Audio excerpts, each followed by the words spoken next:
As we often say here on the show, it's wonderful to share some positive news. I don't know about you, but as I, for my job at least, have to scroll through much social media, if you read everything, you'd think the world was ending. Everything's turned on its heel, everything's negative, nobody has anything positive to say. Now, it just depends, of course, on what social media platform you're on. I find Facebook particularly a little bit more friendly, perhaps more memories shared if you are looking to join that particular thing. Twitter, very much angry people all the time, fun though nonetheless. So I wanted to share a couple of dates with you because when you think about it, there were positive things even all of those years ago. Cast your mind back to 1894.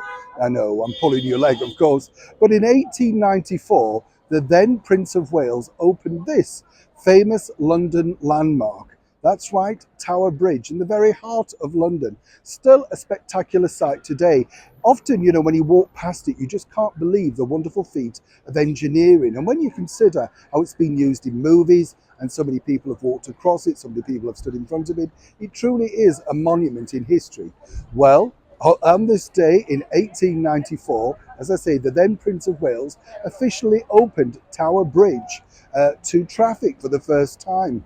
And when you also consider it wasn't too much traffic, I mean, the motor car was very much in its infancy, horse-drawn buses were the thing.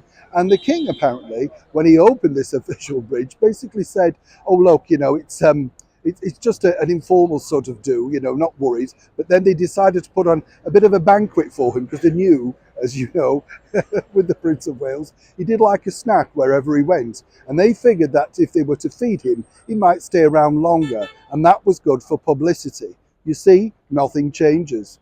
Also on this day, now this is truly terrifying because when you think of Niagara Falls, you think of so many things, don't you? The beauty, the splendor, and also a little bit of fear because when you consider so many things have happened there.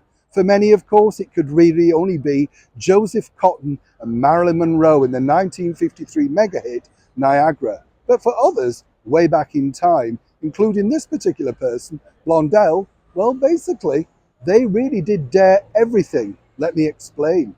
In 1859, the great tightrope walker, Blondin, crossed Niagara Falls from the US to Canada in a mere 8 minutes. The rope was stretched 1,100 feet and suspended 160 feet above the falls. 8 minutes later, a record was broken. And as I often say here on the show, isn't it strange that those people are virtually forgotten, but really at that time, they would have even been the biggest thing in the news. Let's celebrate them and remember them because, truly, they did groundbreak so many areas. Also, on this day, published for the very first time, was a film, well, a novel, should I say, to start with, that truly broke all sorts of records. It started a bidding war virtually from the moment it was published. We're talking about the brilliant Gone with the Wind. For many, of course, simply starring Clark Gable and Vivien Leigh from the fantastic 1939 MGM production.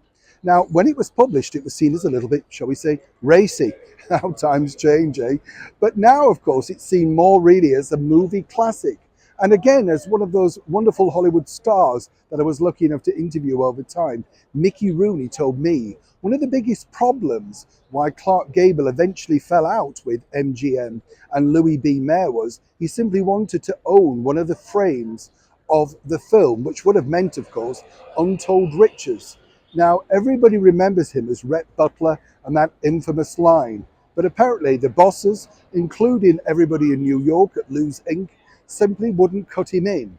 And that really festered for many years because Clark Gable knew he was an integral part of that image, that title, and that film. But of course, Gone with the Wind remains a classic even today. All those years ago, though, it was a publishing sensation, and it happened on this day. You're up to date with all of that sort of fun news. I hope that we've cheered you up. A bit of food for thought there. And more importantly, look back and celebrate those that have gone before us. Neil Sean in the very heart of London.